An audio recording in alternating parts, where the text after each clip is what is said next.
Topic है मौलिक अधिकार यानी कि फंडामेंटल राइट्स। मौलिक अधिकार क्या होता है सबसे पहले समझ लो। वह अधिकार जो नागरिकों के लिए अति आवश्यक होता है या मौलिक समझे जाते हैं, उन अधिकारों को मौलिक अधिकार कहा जाता है।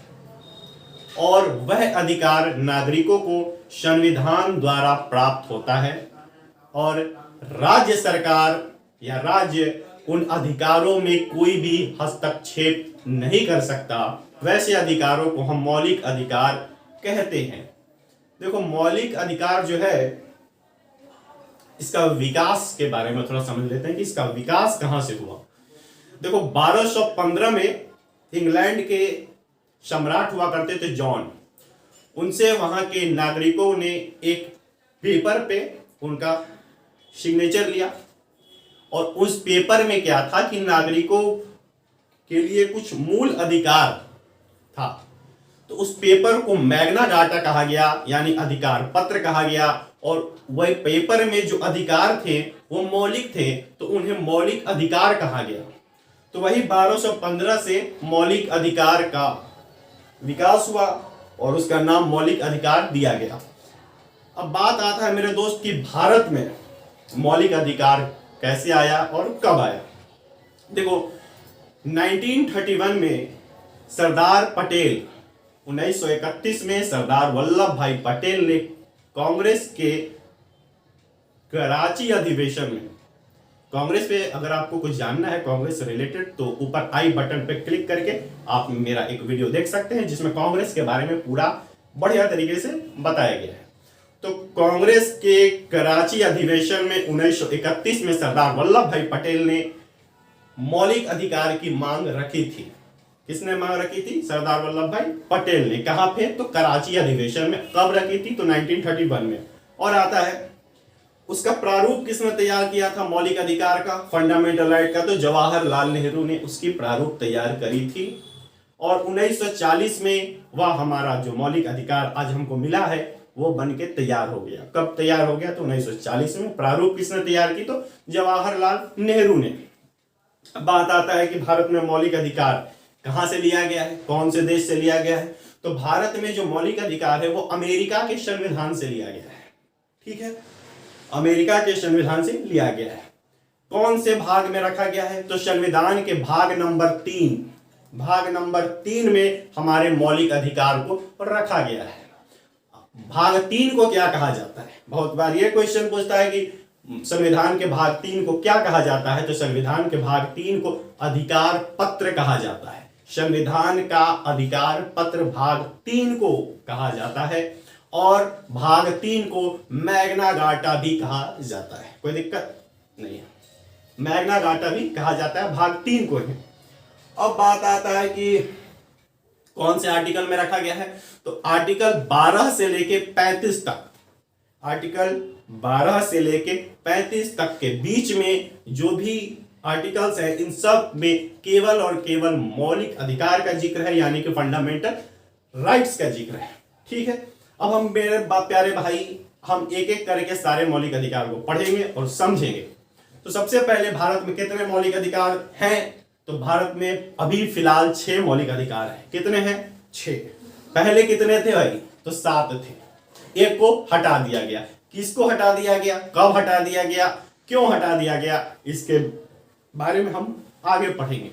फिलहाल हमारे पास 6 मौलिक अधिकार है। कौन कौन से? तो पहला है समानता का अधिकार, दूसरा है स्वतंत्रता का अधिकार, तीसरा है मेरे दोस्त शोषण के विरुद्ध अधिकार, चौथा धार्मिक स्वतंत्रता का अधिकार, पांचवा संस्कृति एवं शिक्षा संबंधी अधिकार, छठा संवैधानिक उपचारों का अधिकार। इसी छठा से बहुत क्वेश्चन तो सबसे पूछते हैं, इसलिए तो मैंने रखा है।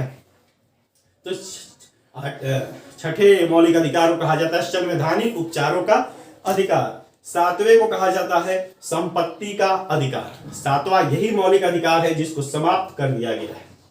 अब ये हमारे भारतीय संविधान में नहीं है भी तो इसका रूप बदल दिया गया है और कानूनी प्रावधान के तौर पे इसे रखा गया है। ठीक है, अब हम एक एक करके इसको एक्सप्लेन करेंगे और विस्तार से पढ़ेंगे। देखो, सबसे पहला है समानता का अधिकार। समानता का अधिकार का अर्थ होता है, इंग्लिश में बात करें तो राइट टू इक्वलिटी। समानता का अधिकार माने राइट टू इक्वलिटी। इसको आर्टिकल 14 से लेके आर्टिकल 18 के बीच में रखा गया है।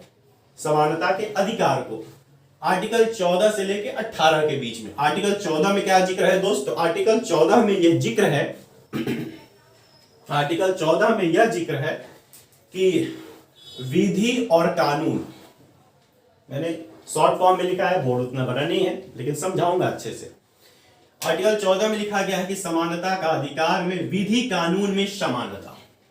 जो भी कानून होगा, जो भी विधि होगा, वो पूरे देश में सभी लोगों के लिए एक समान बनेगा। ठीक है, मैं अगर कोई अपराध करता हूं तो मुझे भी वही सजा मिलेगी, जो अपराध आप करेंगे, जो मैंने किया है तो आपको भी वही सजा मिलेगी। मतलब एक समान कानून है सबके लिए। ठीक है, लेकिन इसमें एक्सेप्शन दिया गया है प्रेसिडेंट और गवर्नर को। अपवाद में रखा गया है भारत के राष्ट्रपति को और किसी राज्य के राज्यपालों को। उनके लिए इसमें थोड़ा सा अपवाद है, वो फिलहाल हम नहीं जानेंगे, बाद में कभी आगे पढ़ लेंगे। आर्टिकल 15, इस पे पिक्चर भी बना है अभी, जिसमें आयुष्मान खुराना ने काम किया था। लिंग, जन्म, जाति में समानता। लिंग माने जेंडर, जन्म और जाति यानी कास्ट में समानता है। कोई भी लिंग यानी कि मेल और फीमेल या ट्रांसजेंडर, इसमें आप डिस्क्रिमिनेट, भेदभाव नहीं कर सकते हैं। जन्म, कोई व्यक्ति कहां पे जन्म लिया है, मैं भारत के किसी राज्य में भी जन्म लिया हूं, महाराष्ट्र में, बिहार में, उत्तर प्रदेश में, कर्नाटक में, कहीं भी, मेरे लिए जन्म से कोई मतलब नहीं है, मेरे लिए पूरा कानून समान रहे। ठीक है दोस्त। जाति, जाति सब समान है, ये बहुत इंपॉर्टेंट है। जाति वाला सिस्टम और लिंग वाला सिस्टम, ये दोनों को लेकर बड़ा भेदभाव होता है, था भारत में पहले जाति को लेकर, तो इसके लिए खास करके ये मौलिक अधिकार दिया गया। मौलिक अधिकार को कभी कभी मूल अधिकार भी कहा जाता है, तो घबराना नहीं है, तो मूल अधिकार कहते हैं। तो जाति में भी समानता है, सभी जाति को भारत का संविधान बराबर रूप से देखता है। ठीक है, यहाँ पे ये नहीं है कि ये बड़े भैया हैं, वो छोटे भैया हैं, यहाँ पे सभी भैया हैं। ठीक है दोस्त, आगे भाई, आर्टिकल 16, पदों के अवसर में समानता। अगर भारत सरकार कोई भी नौकरी या रोजगार का सृजन करती है तो उसमें सभी को लिए बराबर माना जाएगा। किसी को एक्सेप्शन में नहीं रखा गया है, लेकिन रखा गया है। देखो दोस्त, जब बना था पदों के अवसर में, तो SC ST इनको एक्सेप्शन में रखा गया था, इनको छूट दिया गया था। ठीक है, और क्या है मेरे भाई, जो हमारा है ओबीसी को बाद में मंडल कमीशन का नाम देके जोड़ा गया है। मंडल कमीशन, एक इंदिरा साहनी ने वो किया था, सुप्रीम कोर्ट में केस किया था कि ये जो ओबीसी लोग हैं ये थोड़ा मतलब समाज से पीछे हो गए हैं, पीछे हट गए, तो इनको आगे बढ़ाने के लिए इनको भी संविधान में आरक्षण दिया जाना चाहिए, रोजगार में आरक्षण दिया जाना चाहिए, जिससे ये आगे बढ़ सके। तो मंडल कमीशन के नाम से आता है। ठीक है, और इंदिरा साहनी ने किया था। तो ओबीसी, SC ST, और अब आपको एक और बात पता ही चल गया है कि EWS, इनको भी एक्सेप्शन रिजर्वेशन में रखा गया है। EWH, ठीक है, इकोनॉमिक वीकर सेक्शन। तो पदों के अवसर में समानता है, लेकिन SC ST OBC और EWS इनके लिए एक्सेप्शन रखा गया है, अपवाद में इनको रखा गया है, वो एक अलग मैटर है। लेकिन फिलहाल हमारा मतलब ये है दोस्त कि आर्टिकल 16 कहता क्या है। हमें वकील तो बनना नहीं है, ज्यादा गहराई में जाना नहीं है। आर्टिकल 17, अस्पृश्यता का अंत। शब्द बड़ा खतरनाक है, अस्पृश्यता, यानी मेरे दोस्त अस्पृश्यता का अंत होता है, छुआछूत का अंत हो चुका है भारत में। ये आर्टिकल 17 यही कहता है कि अस्पृश्यता का अंत है। क्या छुआछूत क्या होता था आपको तो पता है, तो इसके बारे में ज्यादा डिटेल नहीं करेंगे। तो अस्पृश्यता का अंत यानी छुआछूत का अंत आर्टिकल 17 में है। आर्टिकल 18 क्या कहता है, उपाधियों का अंत। पहले जब अंग्रेज आए थे ना, तो वो उपाधि देते थे भारत के लोगों को, राय साहब की सुनते थे ना, नाइटहुड की, सर की उपाधि देते थे। तो उन उपाधियों को भारत सरकार ने समाप्त कर दिया, भारत के संविधान ने समाप्त कर दिया, और आर्टिकल 18 में इसका जिक्र है कि उपाधियों का अंत है। लेकिन इसमें एक्सेप्शन ये है ना कि जो अब देखो, अब मिलिट्री में जो अवार्ड मिलता है, मिलिट्री में जो अवार्ड मिलता है वो यहाँ पे नहीं है, वो उपाधि के तौर पे नहीं मिलता है, ठीक है ये। लेकिन उपाधि पहले एक राय साहब वाला वो अलग उपाधि हुआ करता था, राय साहब हैं, नाइटहुड है, उसको समाप्त कर दिया गया, ठीक है। उससे बड़ा थोड़ा भेदभाव वाला सिस्टम फीलिंग आता था, वो जिनको मिल जाता था ना, मैं सबको नहीं कह रहा, लेकिन जिनको मिलता था वो अपने आप को मतलब सही में राय साहब या बढ़िया आदमी समझते थे, और दूसरों को थोड़ा, तो उसको खत्म कर दिया गया भाई कि भारत के संविधान के अनुसार सब कोई बराबर होता है, ठीक है। एक और बात, अगर प्रेसिडेंट कोई अवार्ड देती है, जैसे भारत रत्न और भी अवार्ड देती है, पद्म विभूषण, पद्मश्री, ये सब भी उपाधि के अंतर्गत नहीं आता है, वो अवार्ड है, ठीक है, वो सम्मान दिया जा रहा है, उपाधि नहीं दिया जा रहा है उनको। तो उपाधि और सम्मान में थोड़ा सा अंतर है, आप समझ लेंगे, आर्टिकल 18 यही कहता है। तो ये था हमारा समानता का अधिकार, राइट टू इक्वालिटी, ठीक है, समझ में आ गया सारे आर्टिकल्स। अब हम बढ़ते हैं सेकंड, स्वतंत्रता के अधिकार की तरफ। स्वतंत्रता का अधिकार इंग्लिश में बोले तो right to liberty, right to liberty, स्वतंत्रता का अधिकार। वो क्या होता है मेरे दोस्त, इसको आर्टिकल 19 से लेकर 22 के बीच में स्वतंत्रता के अधिकार को रखा गया है, ठीक है। स्वतंत्रता का अधिकार आर्टिकल 19 में, आर्टिकल 19 थोड़ा बड़ा है, आर्टिकल 19 का मतलब होता है freedom of speech, freedom of expression, अभिव्यक्ति की आजादी, ठीक है, अभिव्यक्ति की आजादी यानी freedom of speech, freedom of expression, आपको बोलने की आजादी है। अभिव्यक्ति की आजादी का मतलब है आपको बोलने की आजादी है। अब इसका मतलब, इसमें अपवाद है, एक्सेप्शन, बहुत लोग इसका फायदा उठाते हैं भाई, तो थोड़ा समझ लो बढ़िया से। अपवाद क्या है कि आप राष्ट्र के खिलाफ कुछ नहीं बोल सकते हैं, आप बोलते हैं तो ये दंडनीय अपराध है राष्ट्र के खिलाफ बोलने के लिए। स्वतंत्रता सेनानियों के खिलाफ आप नहीं बोल सकते हैं, मौलिक कर्तव्य में इसका जिक्र है, मौलिक कर्तव्य बोल रहा हूं, उसमें जिक्र है कि आप स्वतंत्रता सेनानियों के खिलाफ नहीं बोल सकते हैं, वो भी दंडनीय अपराध है। तो आप राष्ट्र के खिलाफ या स्वतंत्रता सेनानी के खिलाफ नहीं बोल सकते हैं। अब बाकी आप जो बोलना है बोलते रहिए। जय हिंद, जय भारत। हाँ, इसमें एक और बात है मेरे दोस्त, इसमें आरटीआई वाला सिस्टम, प्रेस भी इसी में जोड़ दिया गया है।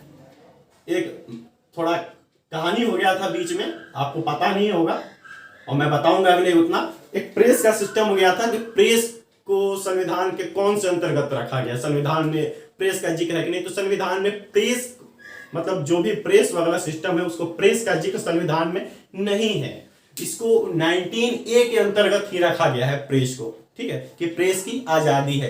अलग से कहीं प्रेस शब्द का प्रयोग नहीं किया गया है। कई बार पूछता है तो आप कहेंगे कि नहीं किया गया है कहीं से, और प्रेस को 19A के अंदर ही रखा गया है।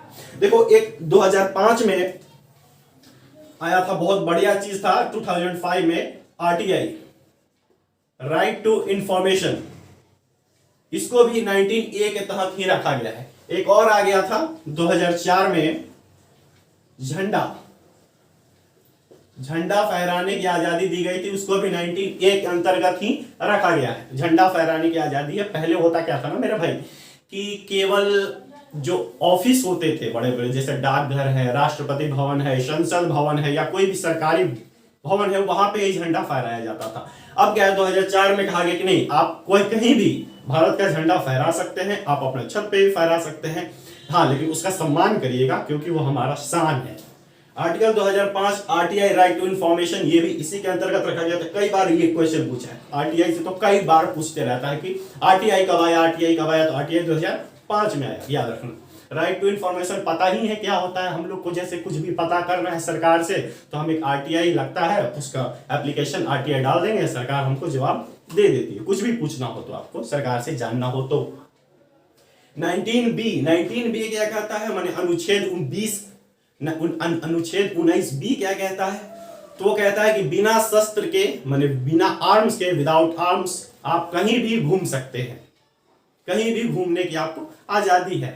अब इसके बाद आता है 19C। 19C क्या कहता है? तो 19C कहता है कि संघ बनाने की आजादी है आपको। आप कोई भी अपना एक संगठन बना सकते हैं, आपको आजादी है। हाँ, ऐसा संगठन ना बना दे कि जिससे राष्ट्र को दिक्कत हो जाए, तो राष्ट्र को तकलीफ देने वाली संगठन ना बनाएंगे। और बाकी आप कोई भी संगठन बनाने की आपको आजादी है, आप बना भी सकते हैं और बहुत बनता भी है।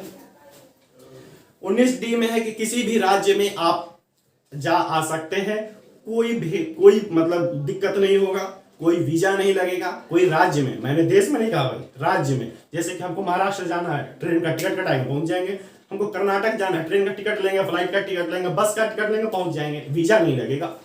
ठीक है, तो ये 19D में इसका जिक्र है। 19E क्या कहता है? निवास करने की आजादी है आपको कहीं भी, किसी भी राज्य में आप अपना राज्य में, जिला में, शहर में, पूरे भारत के कहीं भी आप अपने निवास बना सकते हैं, निवास कर सकते हैं, घर बना सकते हैं। पहले एक एक्सेप्शन हुआ करता था, जम्मू एंड कश्मीर, आपको पता ही है 5 और 6 अगस्त का कहानी। तो इस वो भी एक्सेप्शन को समाप्त कर दिया गया। आप पूरे भारत में कहीं भी आप अपना घर बनाइए, घर लेकर रहिए, निवास करिए, कोई दिक्कत नहीं है। 19F समाप्त हो गया। संपत्ति का अधिकार, यही वो अधिकार था 7वां, जिसको कि समाप्त कर दिया गया है, खत्म। यहां पे लिख लेना खत्म, मैंने लिखा है आपको समझाने के लिए कि कौन सा खत्म किया गया है। तो 19F को खत्म कर दिया गया है, अनुच्छेद 19F को समाप्त कर दिया गया है, जिसमें संपत्ति के अधिकार का जिक्र था। ठीक है, संपत्ति के अधिकार का जिक्र क्या होता है, क्या नहीं होता है, क्यों खत्म किया गया, लंबा चर्चा का समय है, कभी और बात करेंगे। फिलहाल हमारा काम है समझना। फिर आता है भाई इसकी 19G। 19G क्या कहता है? रोजगार करने की आजादी है आपको, कोई भी रोजगार कर सकते हो, कोई भी दुकान खोल लो। हाँ, राष्ट्र को तकलीफ नहीं होनी चाहिए, राष्ट्र के खिलाफ ना हो। ये ना कि इलीगल वेपन्स का दुकान खोल दिया, एकदम गोली बंदूक लेके घूम रहे हो, गोली बंदूक बेच रहे हो, वो सब नहीं करना है। मतलब बढ़िया रोजगार करो जिससे राष्ट्र का उन्नति हो, ठीक है, दुर्गति ना हो। आर्टिकल 20, अनुच्छेद 20 थोड़ा बढ़िया चीज है, समझना अच्छे से, बहुत बच्चों को समझ में नहीं आता है, मैं कोशिश कर रहा हूं समझाने का। अनुच्छेद 20 में अपराधों के लिए दोष सिद्धि के संबंध में संरक्षण, अपराधों के लिए दोष सिद्धि के संबंध में संरक्षण है। अगर आप अपराध करते हैं तो उसकी दोष की सिद्धि के लिए संरक्षण दिया गया है। क्या है? तो 3 है।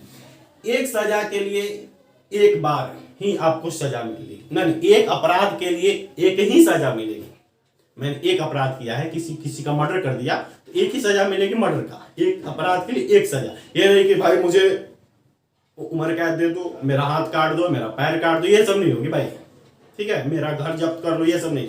जो सजा है वही सजा मिलेगी, और एक बार ही मिलेगी, एक बार ही सजा मिलेगी। मैंने फांसी, मान लो मैंने किसी को गोली मार दिया, ठीक है, आज मुझे फांसी दे दी गई, अब कल जज का मन हो गया, नहीं इसको फिर फांसी दो, फिर फांसी दो, इसको वो वहां से निकाल के जहां हम माने कब्र में रहेंगे, कब्र में से निकाल के फांसी पर चढ़ाओ, ये नहीं है। एक सजा मिलेगी और एक बार ही मिलेगी। दूसरा है भाई, अपराध करते वक्त जो सजा होगी वही सजा मिलेगी।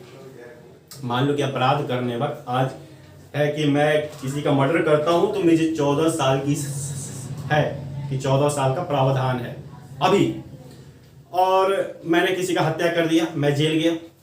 अब मैं जेल गया तब तक अमेंडमेंट हो गया, कानून में संशोधन हो गया कि नहीं भाई अब जो मर्डर करेगा उसको फांसी मिलेगी। है तो मैंने तो जब गोली मारा था तब तो उम्र कैद ही थी, 14 साल की सजा थी, अब फांसी तो नहीं। मैं जिस वक्त अपराध मैंने किया है उसी के अनुसार मुझे क्या मिलेगी? सजा मिलेगी। ठीक है, तो यही है, अपराध के समय जो कानून है उसी के तहत सजा मिलती है। तीसरा इसी में है, 20 में ही है मेरे दोस्त, सब 20 का ही है, 3 है इसमें, कि गवाही के लिए बाध्य नहीं किया जा सकता है स्वयं के खिलाफ। मैंने कोई अपराध किया तो मुझे मेरे खिलाफ ही गवाही देने के लिए बाध्य नहीं किया जा सकता है। ये साफ साफ आर्टिकल 20 में जिक्र है। अगर कभी तुमसे कोई अपराध हो जाए, कभी जेल में पहुंच जाओ, पुलिस मारे डंडा के बोल कि हम अपराध किए हैं, तो गलत है, आप केस कर सकते हैं पुलिस पे कि पुलिस हमको बाध्य कर रही थी कि स्वयं के खिलाफ गवाही दो, क्योंकि आर्टिकल 20 में है कि नहीं करना है बाध्य। ठीक है, अब आते हैं मेरे दोस्त आर्टिकल 21, बड़ा ये भी बढ़िया है। प्राण एवं दैहिक स्वतंत्रता का संरक्षण। मतलब ये क्या है ना कि सरकार को स्वच्छ और स्वस्थ पर्यावरण मुहैया कराना है अपने नागरिकों के लिए। ठीक है, स्वच्छ और स्वस्थ पर्यावरण मुहैया कराना है सरकार को अपने नागरिकों के लिए, ये जिम्मेदारी है सरकार की। और ये आर्टिकल 21 में जिक्र है यही बात का। और इसमें एक और चीज पूछ देता है ना कि एनजीटी का गठन कब हुआ, नेशनल ग्रीन ट्रिब्यूनल का गठन कब किया गया है? 2010 में एनजीटी का गठन किया गया है। और यही पर्यावरण का क्या करता है, देखभाल करता है कि पर्यावरण किससे प्रॉब्लम हो रहा है, पर्यावरण को किससे नहीं हो रहा है। ठीक है, तो एनजीटी का यही काम है, 2010 में बनाया गया है। आर्टिकल 21A इसके बेटा 2002 में आर्टिकल 21A पहले संविधान में नहीं था, इसको 2002 में 86वां अमेंडमेंट करके यानी कि संशोधन करके जोड़ा गया है।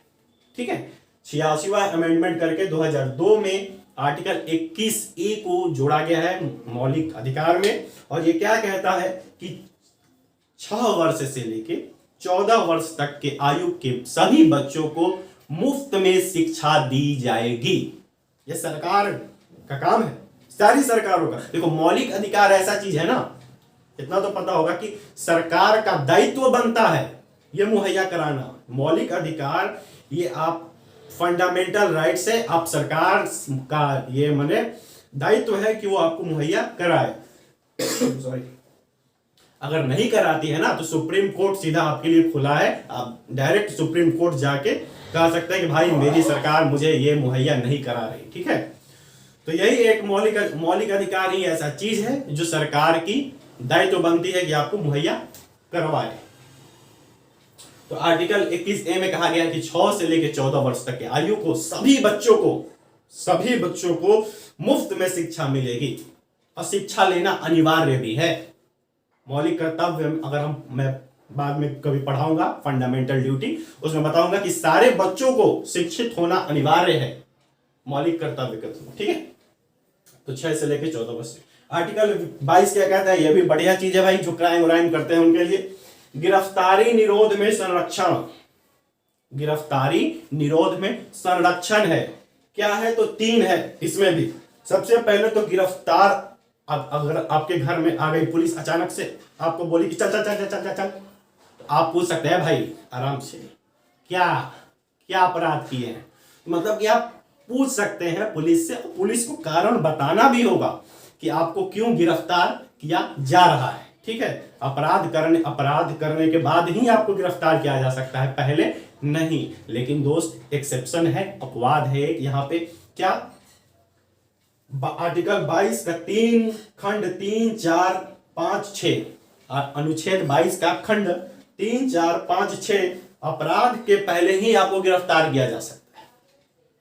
मैंने हम अपराध नहीं किए हैं अभी कोई, हमको पुलिस आई उठा के लेके चल गई और पुलिस ये अनुच्छेद का हवाला दे सकती है। ये कब होता है, जब आप राष्ट्र विरोधी कोई हरकत करने के बारे में सोच रहे हैं या कोई राष्ट्र के माननीय या बढ़िया व्यक्ति को आप माने कुछ करने का सोच रहे हैं, तो आपको गिरफ्तार किया जा सकता है पहले ही। ये जिक्र है मौलिक अधिकार में ही। MISA maintenance of internal security act, MISA का फुल फॉर्म है और ये 1979 में लागू किया गया था, 44वां अमेंडमेंट करके माने संशोधन करके। और इसी के तहत अपराध करने के पहले ही भारत में जितने भी बड़े बड़े लीडर्स थे सबको जेल के अंदर डाल दिया गया। तो यही इसी का आर्टिकल 22 का खंड नंबर 3, 4, 5, 6 का उपयोग करके। ठीक है, तो फिलहाल हम लोगों के लिए भाई ये नहीं है, हम लोगों के लिए है कि गिरफ्तार पुलिस करने आए तो अब कारण बताना होगा। दूसरा, 24 घंटे में दंडाधिकारी के सामने उसको उपस्थित भी करना होगा। 24 घंटे के भीतर हमको कहीं किसी मजिस्ट्रेट के पास, जज के पास पेश करना हमको होगा। वो 24 घंटे से ज्यादा थाना में नहीं रख सकते, रखते हैं तो पुलिस वाले क्राइम करते हैं। ठीक है, क्योंकि आपका मौलिक अधिकार का वो उल्लंघन करते हैं। तीसरा क्या है, वकील से सलाह लेने की आजादी है भाई। वकील से क्या आजादी है, सलाह लेने की। हमको गिरफ्तार कर लिए, हमसे पूछ रहे हैं कोई बात, हम कहेंगे भाई मैं नहीं बता रहा, मैं वकील से पूछूंगा, वकील से सलाह लूंगा कि मुझे क्या बताना है, फिर मैं पुलिस को बताऊंगा। तो ये सब चीजें पता रखना, कभी कर लेना अपराध। ठीक है, 22वां हो गया बेटा। अब आता है तीसरा अपना शोषण के विरुद्ध अधिकार। शोषण के विरुद्ध अधिकार, राइट अगेंस्ट एक्सप्लॉइटेशन। इंग्लिश में बोले तो राइट अगेंस्ट एक्सप्लॉइटेशन, शोषण के विरुद्ध अधिकार, इसका जिक्र है 23 अनुच्छेद 23 में और 24 में। क्या है? 23 कहता है कि मानव के दुर्व्यापार और बलात्सर्म का निषेध है। ह्यूमन ट्रैफिकिंग, इंग्लिश में बोले तो ह्यूमन ट्रैफिकिंग नहीं कर सकते हैं आप, माने मानव को बेच नहीं सकते हैं। ठीक है, बेच नहीं सकते हैं किसी को कि भाई लो मैं बेच दिया, इससे काम कराओ जितना कराना है, निषेध है, अपराध है, वो मनाही है। फिर और में जिक्र है कि बलात्सर्म का निषेध है। फोर्सफुली काम नहीं करवा सकते आप किसी से, फोर्सफुली काम नहीं करवा सकते। मान लो मैं टीचर हूं, स्कूल में गया पढ़ाने, मेरा मन नहीं किया उस स्कूल में पढ़ाने का, अब उसका प्रिंसिपल आए जबरदस्ती मुझे खींच के ले जाए, नहीं तुमको पढ़ाना है, नहीं चल पढ़ाना है, नहीं होगा। फोर्सफुली काम नहीं करवा सकते हैं, मतलब जबरदस्ती काम नहीं करवा सकते हैं किसी से। ठीक है, उसका निषेध है। 24वां है कि नहीं, एक 23वां में समझ लो, आर्टिकल 23 में भी एक एक्सेप्शन है, याद आ गया तो बता दे रहा हूं कि राष्ट्र की जब जरूरत पड़ेगी, राष्ट्र को कोई कार्य के लिए, उस वक्त आपसे काम करवाया जा सकता है जबरदस्ती। मेरा मन नहीं है कि मैं सेना में जाऊं, लेकिन जब राष्ट्र को जरूरी होगी चलना पड़ेगा। पढ़ लो ये सब चीजें, चलना पड़ेगा। आर्टिकल 24 अनुच्छेद 24 क्या कहता है दोस्त? अनुच्छेद 24 कहता है कि बालकों के नियोजन का प्रतिषेध है।